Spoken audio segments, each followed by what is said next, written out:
Bonsoir, stalkers. Je m'appelle Joseph Walsh. Je suis un raconteur, je suis un cinéphile, je ne parle pas français. Hello, stalkers. I'm at the fabulous Rubin Museum of Art. I'm here for their weekly cabaret cinema series where they show classic films. The museum is it's dedicated to Himalayan art, culture, and philosophy. So every week they try to choose a film that ties into the larger themes of the institution. This week they picked an obvious choice: Frank Capra's Lost Horizon, based on the novel by the same guy who wrote Goodbye, Mr. Chips. Names, they don't matter right now, do they?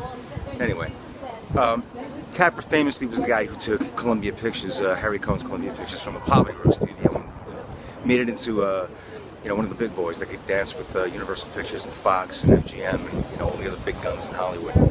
Pretty much single-handedly, he was the guy who took Columbia Pictures and made it into a power to be reckoned with in Hollywood. So Harry Cohn loved to say no to people and he loved to dick people over a lot, but Capra was the one guy that he couldn't really take to task. I mean, they had contract disputes, they had artistic differences constantly, but Cohn knew that there was only so much that he could do because he didn't want to lose Capra. Capra was his bread and butter and his prestige, especially after he won the Oscars, swept the Oscars in 1935 for It Happened One Day. So now Capra had a lot of commercial clout and prestige, he had awards, so he decided he wanted to make his first epic film. Now, he wasn't normally tied to these kinds of films. You wouldn't identify Capra with making grand epic sagas. He made his name, in the beginning with really interesting pop oiler starring Barbara Stanwyck, the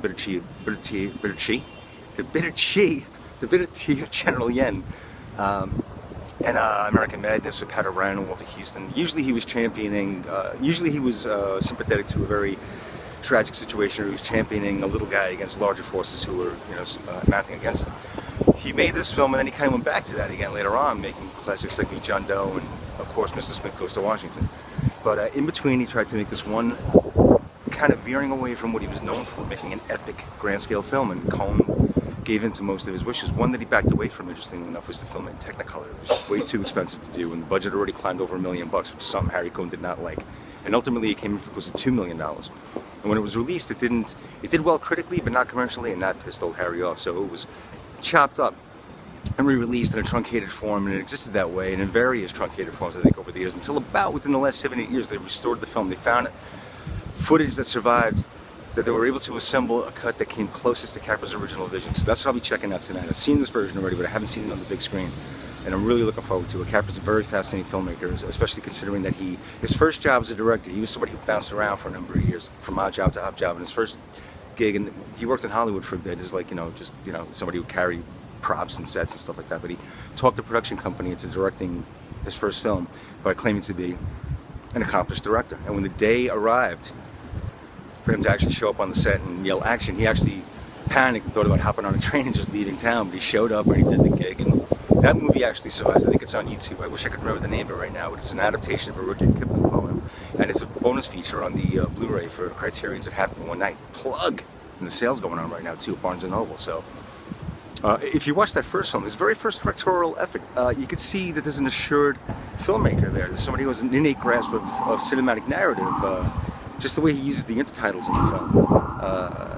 It's a fascinating first step into what became a larger journey. One of the original auteurs, really, in the film industry, or at least one of the first guys to claim that status before the Café du Cinéma crowd named it.